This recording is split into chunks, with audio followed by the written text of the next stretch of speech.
तो हम लोग पिछली क्लासों में क्या पढ़ चुके हैं भैया? जैनिज्म हमने रिपीट पढ़ा था, जैनिज्म की स्टार्टिंग पढ़ी थी और ये पढ़ा था कि जैनिज्म का उदय क्यों हुआ था, है ना? क्यों धर्म, कोई किसी धर्म का जन्म क्यों होता है, कैसे होता है और ज़रूरत क्यों होती। मेन बात तो ये थी ना, जब हम स्टार्टिंग में पढ़ना स्टार्ट किए थे, मतलब जब हमने हिस्ट्री की क्लासेस स्टार्ट की थी तो हमने ये पढ़ा था कि हिस्ट्री का मतलब इतिहास, है ना? और इतिहास में हमेशा दो प्रश्न हमारे ऊपर उठने चाहिए। जब भी हम कोई काम करने जाते हैं तो मन में कितने प्रश्न उठेंगे? दो क्वेश्चन उठेंगे कि भैया कोई काम क्यों कर रहे हैं और कैसे कर रहे हैं। सिंपल सा, क्लियर है इतना? तो इसी तरह हमने बहुत सारे प्रोसेस, अच्छा हम रिपीट करना चाहते हैं कि कौन कौन से हम लोग टॉपिक कवर कर चुके हैं। हम लोगों ने इंडियन हिस्ट्री पढ़ना स्टार्ट किया तो हम लोगों ने क्या क्या पढ़ा? हम लोगों ने पढ़ा स्टोन एज, पढ़ा स्टोन एज को फर्दर 3 पार्ट में डिवाइड किया गया था। इंडियन हिस्ट्री में जब हमने पढ़ा तो पैलियोलिथिक एज पढ़ा हमने, मेसोलिथिक एज पढ़ा हमने और नियोलिथिक एज पढ़ा हमने। ये इतना कवर किया था। उसके बाद क्या गए थे हम लोग? इंडस वैली सिविलाइजेशन पे आ गए थे, है ना? इंडस वैली सिविलाइजेशन के बाद हम लोग कहाँ पे आए थे भैया? वैदिक एज में आ गए थे। वैदिक एज को कवर किया। वैदिक एज का पीरियड याद है? 1500 BC से लेकर 500 BC तक। और वैदिक एज को कितने पार्ट में डिवाइड किया गया था? 2 पार्ट में, अर्ली वैदिक और लेटर वैदिक, दोनों कवर हो गए थे। अच्छा, वहाँ से हमको ये पता चला कि ह्यूमंस बहुत ज़्यादा डेवलपमेंट करने लगे थे। इंडस वैली सिविलाइजेशन का जैसे डिक्लाइन होता है, मतलब इंडस वैली सिविलाइजेशन जैसे ही नष्ट हो जाती है तो उसके बाद जो इंडो आर्यंस थे वो कहाँ भागते हैं? इंडिया के अंदर भागते हैं, रहने के लिए निवास स्थान खोजने लगते हैं, है ना? तो वैदिक एज स्टार्ट हो जाता है। वैदिक एज में हमने पढ़ा कि सबसे पहले अर्ली वैदिक एज में हमने पढ़ा कि अर्ली वैदिक एज इसलिए डिफाइंड, उसको हमने ऋग्वैदिक एज भी कहा। ऋग्वैदिक एज कहा हमने, ऋग्वैदिक एज इसलिए कहा क्योंकि उसमें सिर्फ ऋग्वेद लिखा गया था। 4 वेद हैं हम लोगों में, चारों वेदों का नाम याद है? ऋग्वेद, सामवेद, यजुर्वेद, अथर्ववेद, ये चारों वेद हैं। तो पहले ऋग्वेद लिखा गया था, इसीलिए उसको अर्ली वैदिक एज को हम लोग क्या कहते हैं? ऋग्वैदिक एज भी कहते थे। इतना क्लियर था? 1500 BC से लेकर 1000 BC तक था। इतना क्लियर हो गया था पूरा। अब हम लोग क्योंकि लेटर वैदिक एज भी क्लियर कर चुके हैं तो अब हमने ये देखा उसमें कि जो हमारा पूरा सोसाइटी था, हमारा समाज था, वो कितने पार्ट में बढ़ चुका था, कितनी जातियों, कितने वर्ग में बढ़ चुका था। वर्ण सिस्टम स्टार्ट हो गया था ना, तो 4 वर्णों में बढ़ चुका था। हमने देखा ना, पक्का? हमने भरत डायनेस्टी देखी, जो भरत राजा थे, उन्होंने कैसे एक भरत डायनेस्टी की स्टार्ट की थी। कुरु पढ़ा था हमने, है ना, जिन्होंने कुरुक्षेत्र नामक स्थान की स्थापना की थी। पढ़ लिया था ये सब, कुछ हल्का हल्का मध्यम याद है, उतना बहुत है। आगे हम लोग जब रिवीजन करेंगे वो सब क्लियर हो जाएगा। तो हमने ये देखा कि जो हमारी सोसाइटी थी, हमारा समाज था, कितने वर्ण में बट चुका था? 4 वर्ण। चारों वर्ण किसमें? वेद में बताए गए थे, है ना? वेदों में। वेद कौन सा था? ऋग्वेद था। ऋग्वेद में 10वां मंडल जो था उसमें पुरुषोक्त में बताया गया था कि हमारा जो सोसाइटी है, जो इंडियन सोसाइटी था, वो कितने पार्ट में बढ़ चुका था? 4 पार्ट में बढ़ चुका था भैया। चारों के नाम वर्ण के याद हैं? 4 वर्ण के नाम याद हैं आपको? ब्राह्मण, क्षत्रिय, वैश्य, शूद्र। फिर से, ब्राह्मण, क्षत्रिय, वैश्य, शूद्र। बहुत अच्छा। अरे दादा, बहुत गर्मी लग रहा है ना?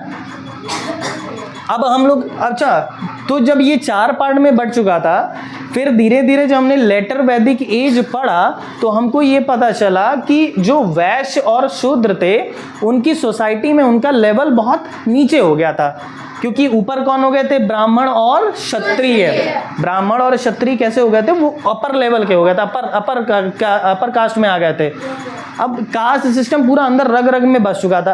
हालांकि कास्ट सिस्टम बना कैसे था? वर्ग के आधार पर, काम के आधार पर। आप जो काम करते हैं, है ना, वेद में यही तो बताया गया था कि मनुष्य को काम के अनुसार 4 वर्ण में रखा जा सकता है। तो जो अगर पूजा पाठ करते थे उनको क्या कहा गया? ब्राह्मण है। जो रक्षा प्रणाली में, युद्ध कला में माहिर थे, जो रक्षा करते थे, उन्हें क्षत्रिय कह दिया गया। जो खेत, जो जुताई वगैरह कृषि का काम करते थे या ऐसे कोई कुछ कुम्हार वगैरह जैसे हो गए, है ना, तो इनको क्या कहा, वैश्य कहा गया। और बाकी शूद्र जो बाकी सब साफ सफाई वगैरह का काम करते थे उनको शूद्र कह दिया गया। तो मतलब कैसे था, काम के अनुसार था, है ना, जो जैसा काम करेगा वैसे ही रहेगा। आ जाओ बेटा बैठ जाओ, बहुत जल्दी आ गए, चलो कोई बात नहीं है। ये काम करो, पंखा हेलीकॉप्टर वाला लगवाओ। तुम लोग अयोध्या नहीं गए ना, अयोध्या नहीं गए? उसमें 2 पंखे लगे हैं, हेलीकॉप्टर वाले लगे हैं ऐसे बड़े बड़े, उसके नीचे बैठ जाओ तो ठंडी भी पास नहीं आती है, बर्फ़ जम जाएगी तुम्हारी आधे घंटे में, बहुत बढ़िया है। तो अब हम लोग समझ गए ये कि सोसाइटी कितने 4 वर्ण में बढ़ चुकी थी, और सबसे ज़्यादा दयनीय स्थिति किसकी हो चुकी थी, वैश्य और शूद्र की। ठीक है, तो अब हम जब पढ़ना स्टार्ट करते हैं जैनिज़्म, तो हमको ये पता चलता है कि किसी भी धर्म का जन्म क्यों होता है, है ना, कोई भी जो रिलीजन होता है उसका जन्म क्यों हुआ, कोई तो ज़रूरत थी। ऐसे थोड़ी फालतू में कोई भी रिलीजन आ जाएगा हमारे बीच में, हम उसको एक्सेप्ट कर लेंगे। उसके जैसे स्थितियाँ बदलती ना इंसान की हमारे जीवन में। अगर जैसे हम बहुत ज़्यादा कुछ लोग बहुत ज़्यादा परेशान हो जाते हैं, नशा वशा करने लगते हैं, तो चोरी चमारी करने लगते हैं, ऐसे तो है, तभी तो करने लगते हैं। कुछ लोग तो शौक से बन जाते हैं, कट्टा वट्टा रखने लगते हैं तो वो गुंडाई करने लगते हैं। तो परिस्थिति के अनुसार होता है। तो जब हमने पढ़ा वैदिक एज, तो हमको पता चला कि ब्राह्मण और क्षत्रिय सोसाइटी में वो अपर लेवल पर थे, और जो वैश्य और शूद्र थे वो लोअर में थे, है ना। उनका बहुत दयनीय स्थिति हो चुकी थी, उनको समाज से लगभग त्याग दिया जाने वाला था, है ना, क्योंकि ब्राह्मण वो खुद को अपर मानते थे, क्षत्रिय भी अपर मानते थे। जो भी राजा होने लगे वो क्षत्रिय कुल के होने लगे, और बाकी वैश्य और शूद्र कोई काम भी नहीं रहेगा, ऐसा माना जाने लगा। फिर और ये इंडिया की बात चल रही है ना। तो इंडिया के कल मैंने बताया था कि ईस्टर्न इंडिया था, तो ईस्टर्न इंडिया में क्या हुआ कि धीरे धीरे 500 BC के आसपास लोहे का यूज़ बहुत होने लगा, है ना, आयरन का यूज़ होने लगा। हालांकि इसके पहले होता था।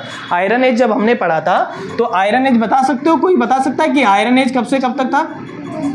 आयरन एज भैया 1000 BC से लेकर, है ना, ये 500 BC बोला जाता है, 500 BC। हालांकि इसके बाद तो बहुत अच्छे से ही अब तो हमेशा यूज होता है। तो ये समय था आयरन एज का। हम इसी समय की बात कर रहे हैं ना। ये लेटर वैदिक एज भी था ना, ये लेटर वैदिक एज भी था। सही है कि नहीं है भैया? आप बताते चलें, मुझे विश्वास है कि आप बोलेंगे, बहुत अच्छा बोलेंगे। तो इस समय ईस्ट इंडिया में भी क्या हुआ, आयरन का यूज़ चालू हो गया। आयरन का यूज़ चालू कौन किया? आयरन का सबसे ज़्यादा यूज़ किस लिए होता था? आयरन का यूज़ सबसे ज़्यादा किस लिए होना शुरू हुआ? एग्रीकल्चर। सबसे ज़्यादा यूज़ किस लिए होने लगा? एग्रीकल्चर में। Very good. और एग्रीकल्चर कौन करता था भैया? ज़्यादातर एग्रीकल्चर कौन करता था? वैश्य। जितने भी वैश्य या फिर शूद्र होते थे वो एग्रीकल्चर को मेन मानते थे। उनका ही मतलब वही एग्रीकल्चर करते थे, है ना। इतना नोटिस किया था कल जो क्लास हुई थी तो उसमें यही बात हमने की थी। तो एग्रीकल्चर, तो इन्होंने जब लोहे का यूज़ चल, क्योंकि इसके पहले वुड का यूज़, लकड़ी का यूज़ करते थे, तो लकड़ी के हल हो चाहे वो हो, तो मिट्टी को अच्छे से खोद नहीं पाते थे, या उससे लकड़ी थोड़ी काट सकते थे हम लोग। क्योंकि ईस्ट इंडिया उस समय जो बंगाल वाला, बिहार वाला एरिया, झारखंड वाला एरिया, उड़ीसा वाला एरिया या अदर ले लो, वहाँ क्या था? जंगल ही जंगल था, बहुत ज़्यादा विशाल घने घने जंगल थे। तो इन जंगलों को साफ करने के लिए चाहिए तुम्हें भैया बाका कुल्हाड़ी वगैरह चाहिए। वो कौन बने, किससे बनेगा? लोहे से बनेगा। तो इसका लोहे के यूज से कुल्हाड़ी बनने लगी, बाका बनने लगा। ये सब जब बना तो क्या हुआ, अब जैसे हमारा कोई सामने हमारे जंगल है तो हम काट के खेत बना देंगे। यही किया वैश्यों ने। आया समझ में? तो ये एग्रीकल्चर को मेन अपना हथियार बना लिया इन्होंने, क्योंकि इनको अपना स्टेटस, अपना लेवल सोसाइटी में बढ़ाना था। उनको एक अपॉर्चुनिटी दिखाई पड़ी कि आप इकोनॉमिकली ऊपर हो जाइए, पैसे से, धन से आप ऊपर हो जाइए, अपने आप ही आप समाज में अच्छे दिखेंगे, तभी तो दिख पाओगे। अब रगड़ रगड़ के ज़मीन में चल रहे हो, भीख मांग रहे हो, इधर उधर घूम रहे हो, तो तुमको कोई नोटिस नहीं करेगा। लेकिन तुम कार से निकल के भीख मांग रहे हो, तुमको नोटिस करेंगे लोग कि अरे कार है इसके पास, बंगला है, तब तो भीख मांग रहा है। ऐसा नहीं है, कार बंगले वाला भीख नहीं मांगेगा, है ना। वो तो प्रैंक करते हैं, आजकल प्रैंक वाला वीडियो बड़ा चलता है ना, कि करोड़पति बना भिखारी, ऐसे टाइटल यूट्यूब पे डाल देते हैं। तो एग्रीकल्चर का यूज़ करना कौन स्टार्ट किया? वैश्यों ने स्टार्ट कर दिया। इससे क्या हुआ, ये ट्रेड करने लगे, व्यापार करने लगे और इनका स्टेटस क्या हुआ सोसाइटी में, ऊपर आ गया। बात यहाँ तक समझ में आई। बट अभी एक चीज़ की कमी थी ना, वो क्या था? सम्मान। इनको क्या चाहिए था? रिस्पेक्ट चाहिए था। सोसाइटी में रिस्पेक्ट तो था नहीं, क्योंकि ब्राह्मण रिस्पेक्ट देने वाले नहीं, क्षत्रिय वो तो राजा महाराजा वैसे भी रिस्पेक्ट नहीं देते हैं, तो किसे मांगेंगे रिस्पेक्ट ये, है ना? तो इसीलिए इनको रिस्पेक्ट चाहिए था। और जो रिलीजन था उस समय वो इनको रिस्पेक्ट देने से रहा। तो इनको तलाश थी किसकी? एक नए रिलीजन की। इनको किसकी तलाश थी? एक नए, हाँ, एक नए रिलीजन की, एक नए धर्म की तलाश थी इनको। अच्छा, और जो उस समय धर्म थे, ब्राह्मणवाद कह लो, ब्राह्मणवाद सीधे सीधे कह लो, तो उस समय जो ब्राह्मणवाद था उसमें स्त्रियों का लेवल कैसा था? उनको घरों में रखा जाता था, है ना? क्योंकि जब वैदिक एज हमने पढ़ा उसमें तो देवियों की पूजा भी होती थी, लेकिन जैसे लेटर वैदिक एज आता है उसमें हमको पता चला कि अब पुरुष प्रधान हो गए हैं, पुरुषों को अपर लेवल माना जाने लगा। मतलब पुरुष क्या, अपने आप को ही मानने लगे हैं। ऐसा था कि जैसे पाकिस्तान है, पाकिस्तान के बारे में सुना है, वो खुद को ही सुप्रीम मानता है, तो ऐसे ही थे, उनका खुद ही ब्रह्म में जी रहे हैं। अभी सीज फायर हुआ, सुना है तुम लोगों ने, न्यूज़ देखते हो? चलो, एक नए धर्म की तलाश थी इनको, और इनको धर्म की तलाश थी, ऐसे धर्म की तलाश थी जो इनको क्या दे? इनको शांति प्रदान करे, है ना? क्योंकि बहुत ज़्यादा परेशान हो गए थे लोग, तो शांति प्रदान करे। तभी आया जैनिज्म। अब जैनिज्म के बारे में हमें पढ़ना है, एक बार रिवाइज कर लेते हैं चीज़ें, ठीक है? जैनिज्म, जिसको जैन धर्म की भी कहा जाता है, क्या कहा जाता है भैया? फिर से बोले हैं, अद्भुत, बहुत बढ़िया, जैन धर्म, है ना?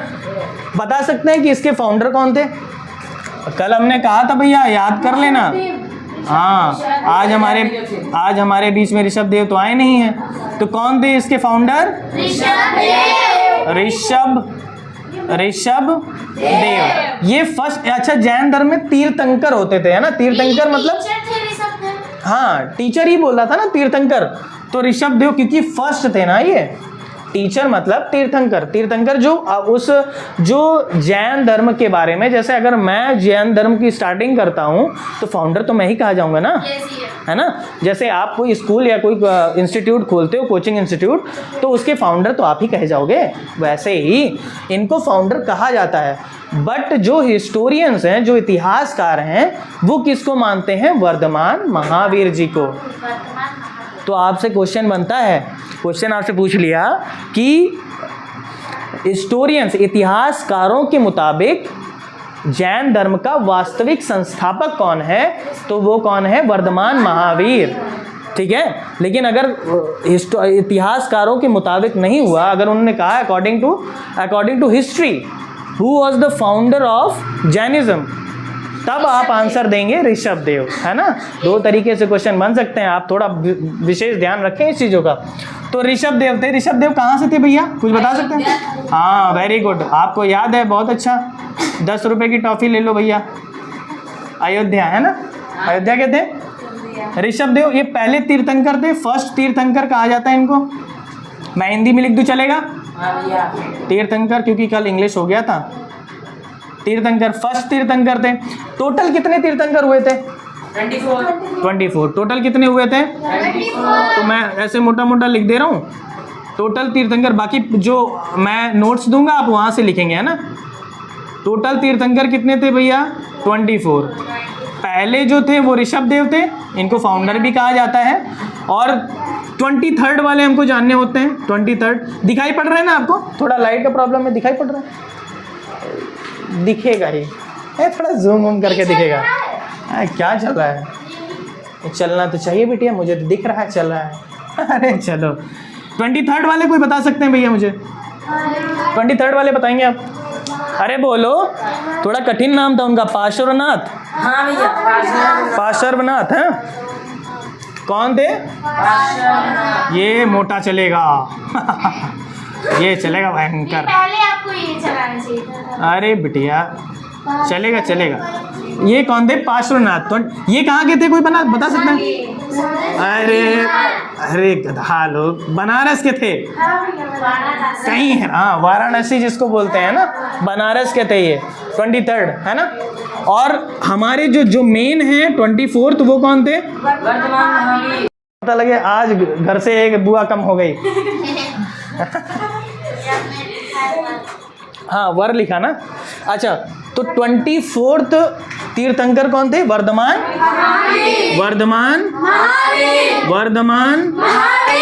इसको पता नहीं क्या हो जाता है। इसको वर्धमान को पता नहीं क्या हो जाता है। ये सब वर्धमान है, ये वर्धमान नहीं है। एकदम बढ़िया भौकाली चलते हैं, पहले बढ़िया चलेंगे फिर रुक जाएंगे। तो कौन थे? वर्धमान। बहुत अच्छा। वर्धमान महावीर को रियल फाउंडर कौन कहता है भैया? हिस्टोरियन कहते हैं। इतिहासकारों के मुताबिक, जो इतिहासकार होते हैं, आपने पढ़ा था पहले ही स्टार्टिंग में बताया था, जो इतिहास के बारे में अच्छी नॉलेज रखते हैं, है ना, वही वो इतिहासकार। पता था क्या क्या? इंक्वायरी था, इन्वेस्टिगेशन था, पास्ट नॉलेज, तो उसका उस चीज़ को एनालाइज करके ही इतिहासकार बनते हैं भैया। तो इतिहासकारों के मुताबिक कौन थे मेन फाउंडर? कौन थे? इतिहासकारों के अनुसार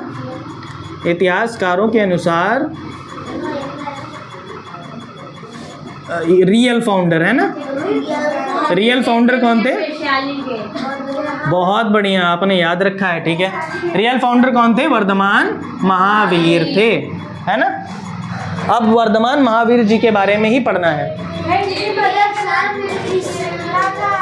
चलो, आपको जो जो चीज़ें याद है वो चीज़ रिवाइज करेंगे, यहाँ तो दिखेगा यहाँ पे। आप चीज़ें रिवाइज करते हैं, चीज़ें आगे बढ़ाते हैं, ठीक है। तो ये पता चला क्यों। अच्छा, मेन जानना ये होता है कि कोई चीज़ क्यों बना, तो ये समझ में आया कि ये धर्म क्यों आया आगे चल के और क्यों इतना ज़्यादा फेमस हो गया। उसके बाद ये भी जानेंगे कि क्यों डिक्लाइन हो गया, क्यों अंत हो गया इसका, है ना। उदय का कोई कारण था, अंत का भी कोई कारण था। कोई चीज़ बहुत, बताया था ना कल, लहरें बहुत तेज़ी से उठती हैं तो गिरती भी हैं, तो वैसे ही सबके साथ होता है। तो ये पता चला हमको भैया कि आयरन का यूज़ होने लगा। आयरन के यूज़ से क्या हुआ? जंगल साफ हुए, खेत बने, खेतों में किसने किसानी की, किसने कृषि की? वैश्यों का स्तर बढ़ा, क्योंकि ट्रेडिंग करने लगे। अब जो भी उगा रहे हैं, इतना उगा रहे हैं कि बेच सकते हैं, तो व्यापार किया इन्होंने।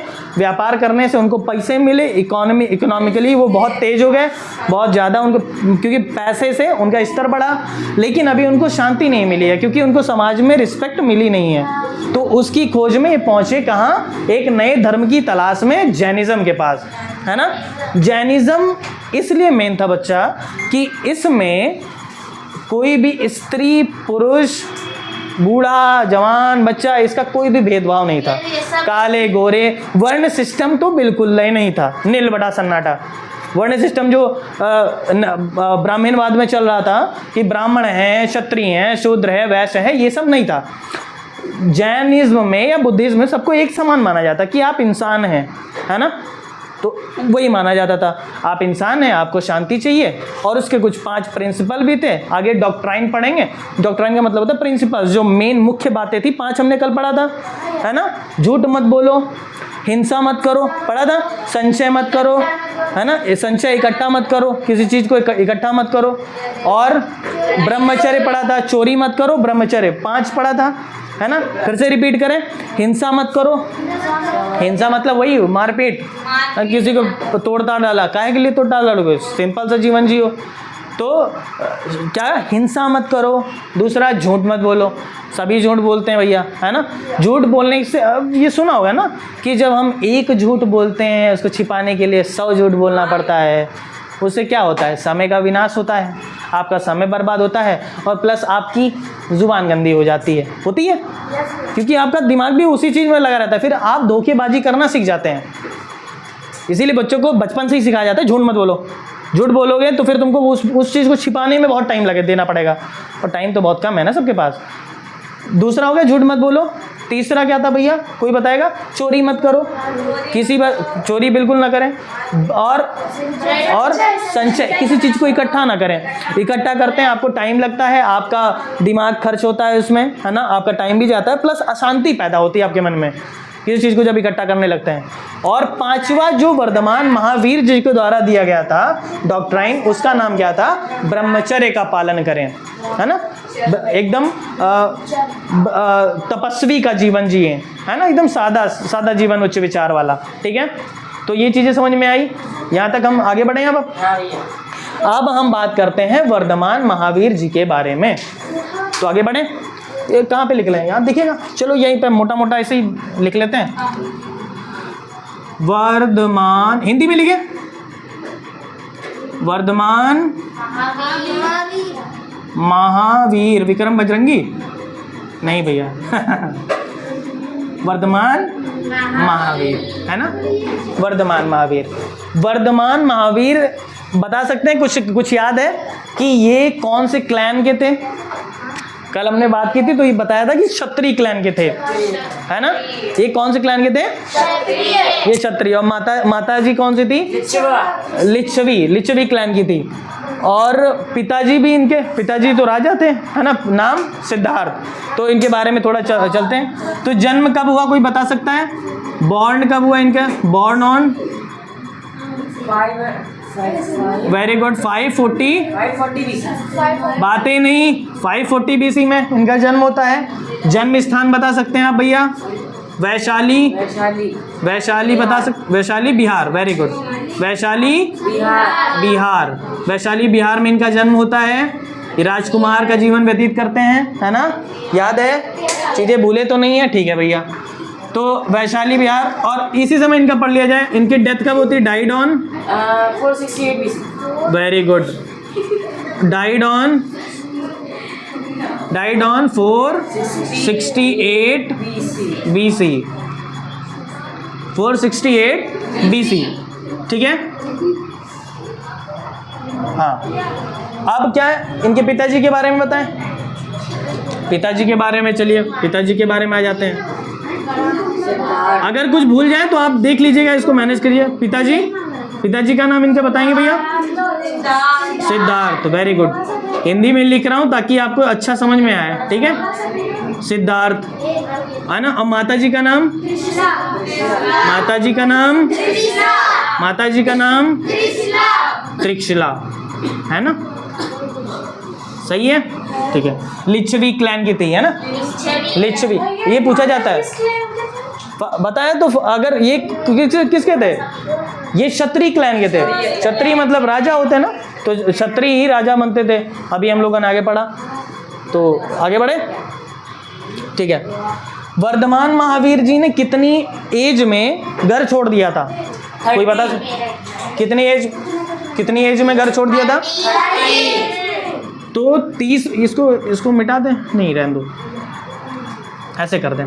तो 30 स्टार लगा के करते, 30 वर्ष की आयु में घर छोड़ दिया था भैया। 30 वर्ष की आयु में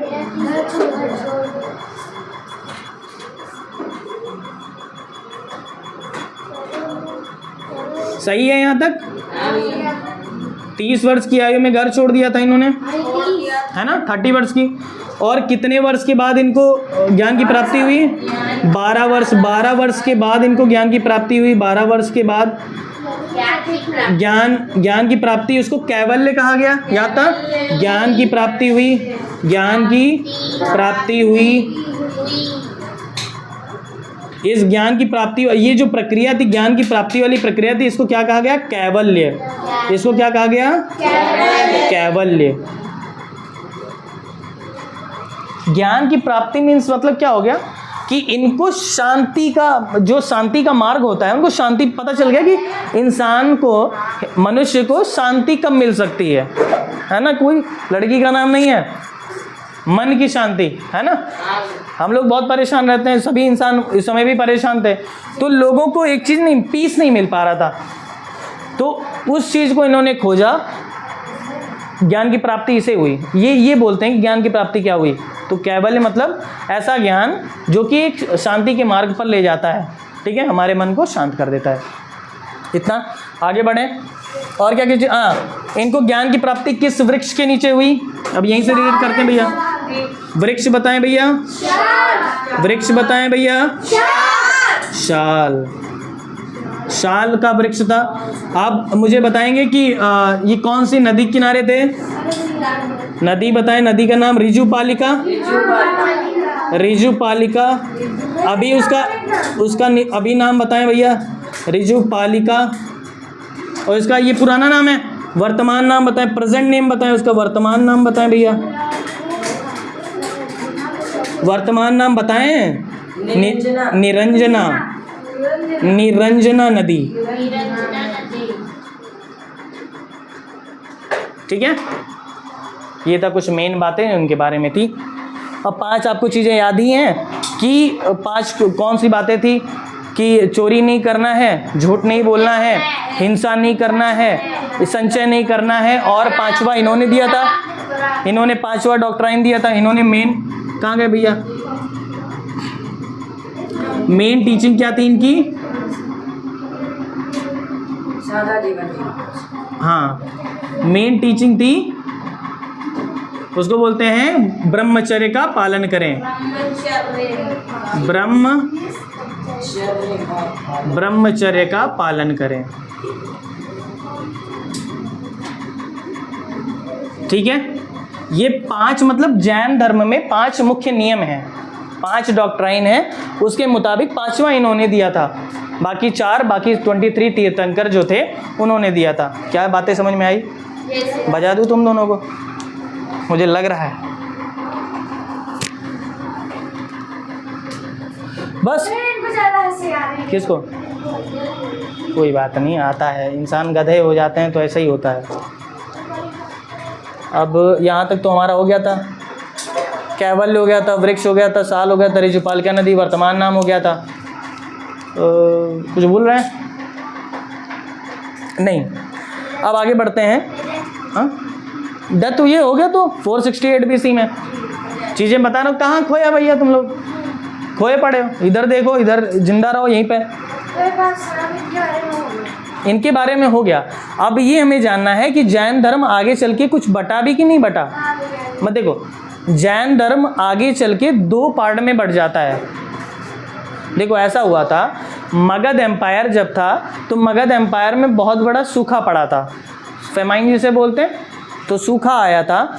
सूखे पड़ने की वजह से कई सारे जो इसके फॉलोवर्स थे जैन धर्म के, वो दक्षिण मतलब साउथ इंडिया में चले गए थे, और कुछ जो रह गए थे वो कहाँ रह गए थे?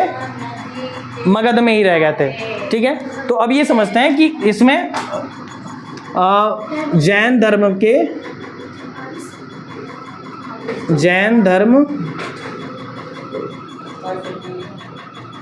का बंटवारा, कैसे, क्या बंटवारा ही कह सकते हैं, क्योंकि 2 पार्ट में बढ़ गया था। ठीक है, ये जरूर याद रखना, ये पूछा जाता है। तो जैन धर्म का बंटवारा मतलब दो पार्ट में बढ़ चुका था, 2 पार्ट में बंट चुका था।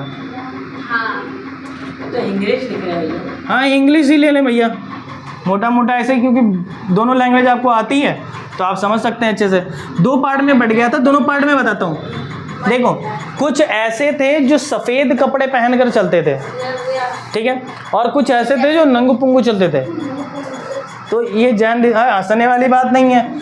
जब आप संसार का मोह त्याग देते हो तो कपड़ा भी त्याग दो, है ना। और कुछ ऐसे थे जो वाइट कपड़े पहनते थे, वाइट प्रतीक होता है पीस का। तो एक थे जिनको श्वेतांबर कहा जाता था, श्वेतांबर, और एक हैं जिनको दिगंबर कहा जाता है। डेंजर नाम है भैया। हाँ, देखो, श्वेतांबर श्वेत कपड़े पहनते थे, श्वेत वस्त्र पहनते थे, सफेद सफेद वाइट श्वेत वस्त्र पहनते थे। अभी भी हैं वैसे, पहनते हैं पहले। और दिगंबर जो होते हैं बिना वस्त्र के। जैसे आप नागा साधु देखें, नागा देखा तो नहीं होगा, सुना होगा, है ना, जो गया उसमें अभी कुंभ हुआ था, महाकुंभ, उसमें आए थे बहुत सारे, तो बिना वस्त्र के होते हैं। ठीक है,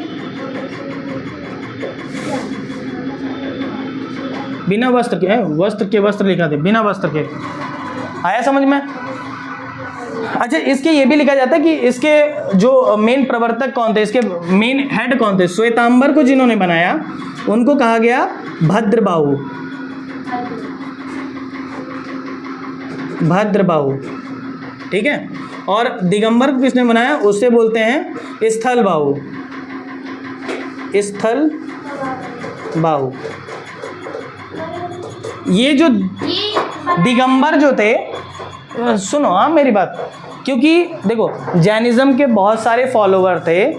मगध में एक बार बहुत बड़ा, मगध वाला एरिया में रहते थे। मगध वाला जो यूपी वाला एरिया है, यूपी बिहार वाला, वहाँ पे मगध एम्पायर था।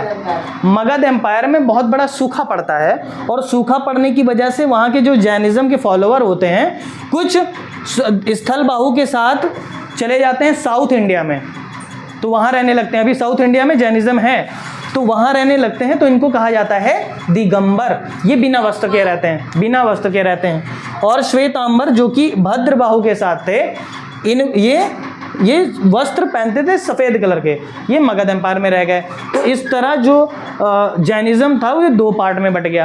आपको हमेशा याद रखना चाहिए, श्वेतांबर सुनोगे तो भद्रबाहु इसके प्रवर्तक थे, मेन हेड थे, जिनके मतलब हेड ऐसा समझ लो कि इनके ही अंदर ये डिवाइड हुए थे।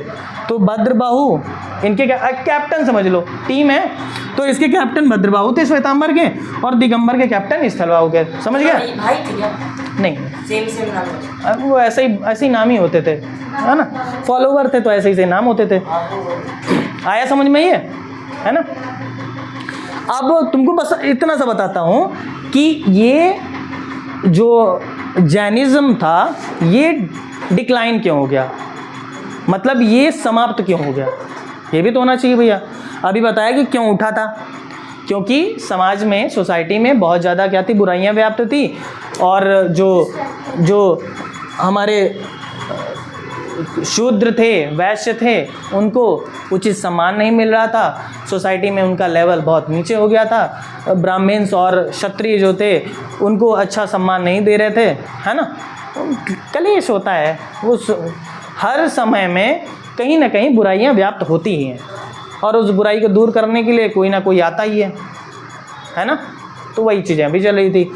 तो जैनिज्म इस समय था, बहुत पहले से जैनिज्म था, उसको फॉलोवर उसके नहीं बढ़ रहे थे, है ना। अब वो नहीं समझो इंस्टाग्राम का फॉलोवर है, नहीं। धर्म सभी अच्छे होते हैं, बताया ना, सभी धर्म क्यों होते हैं, उनका जन्म क्यों होता है, शांति के लिए। कोई भी धर्म हो उसका जन्म होता है शांति, पूरे समाज में शांति पहले। तो इसीलिए ये भी थे, इसके फॉलोवर इसलिए बढ़ गए क्योंकि जो वैश्य समाज था, जो शूद्र समाज थे, वो बहुत ज़्यादा परेशान हो गए थे। उनको चाहिए था शांति, पीस चाहिए था उनको, तो इसीलिए उन्होंने इसको फॉलो किया, इसके फॉलोवर बन गए, और बहुत ज़्यादा बड़ी संख्या में फॉलोवर हो गए थे इसके। तो जब सूखा पड़ा मगध एम्पायर में, तो मगध साम्राज्य में जब सूखा पड़ गया तो क्या हुआ, आधे आधे बट गए ये। तो स्थलबाहु जी के साथ में दिगंबर चले गए, जो दिगंबर वाला एक ग्रुप था वो साउथ इंडिया चला गया, तो उनको दिगंबर्स कहा गया। और जो श्वेतांबर थे, श्वेत वस्त्र पहनते थे, वो मगध में ही रुक गए। ऐसे दो पार्ट बट गए थे, समझ में आया? ये तो श्वेतांबर वाले का मगध एम्पायर में थे, अभी भी हैं। मतलब ऐसा हुआ कि बहुत ज़्यादा, देखो अब मैं बताता हूँ तुम्हें कि ये डिक्लाइन क्यों हो गया। अब यहीं से चीज़ें रिलेट कर पाओगे तभी आपको चीज़ें समझ में आएंगी। हुआ ये कि इनकी फॉलोइंग बहुत तेज़ी से बढ़ने लगी थी जैनिज्म की। इससे कौन ज़्यादा प्रभावित होगा, आप ज़रा अंदाज़ा लगाएं, किसको ज़्यादा दुख होगा इससे कि कोई और नया धर्म उठ रहा है। ब्राह्मण्स एंड क्षत्रिय, इनको बहुत परेशानी हुई इस चीज़ से, है ना। तो इसीलिए बहुत सारे ऐसे राजा भी आए, मैं उनके बारे में आपको बाद में बताऊंगा। बहुत सारे ऐसे राजा भी आए, ऐसे सम्राट भी आए, जिन्होंने हजारों की संख्या में जो जैनिज्म के फॉलोवर थे उनको मरवा दिया, बहुत सारे।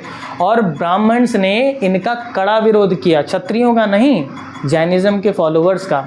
और जैनिज्म के जो टीचर्स थे, इनका बहुत बड़ा कड़ा विरोध किया, इनको भगाने का प्रयत्न किया।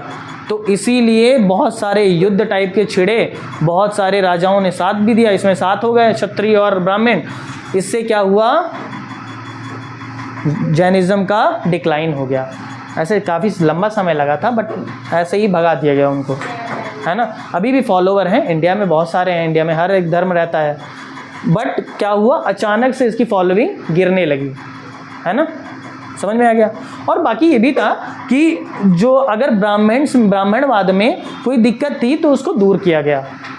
ऐसा ही तो हो सकता है, जैसे अगर मानो कि कोई स्कूल है बहुत अच्छा चल रहा है, उसमें एक समय पे बहुत सारे बच्चे एडमिशन ले लेते हैं, फिर क्या होता है अचानक से बच्चे निकल लेते हैं, तो वो स्कूल को ये भी तो पता चलता है, ऐसा तो है नहीं, तो स्कूल को ये रियलाइजेशन होता है कि मैंने कहीं गलती की होगी शायद, है ना।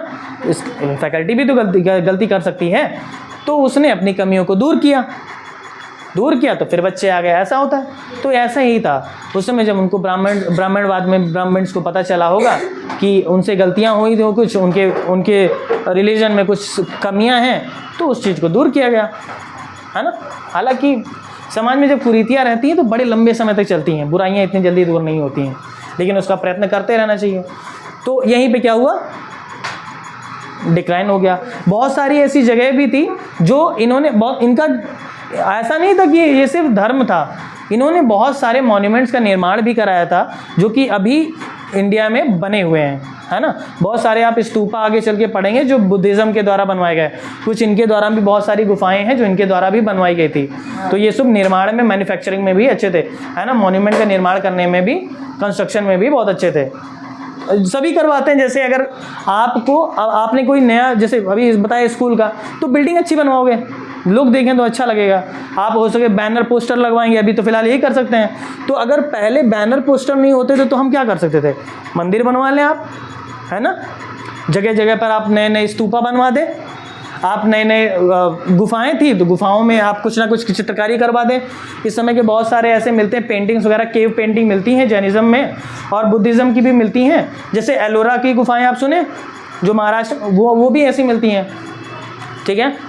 आगे इसके बारे में बात करेंगे।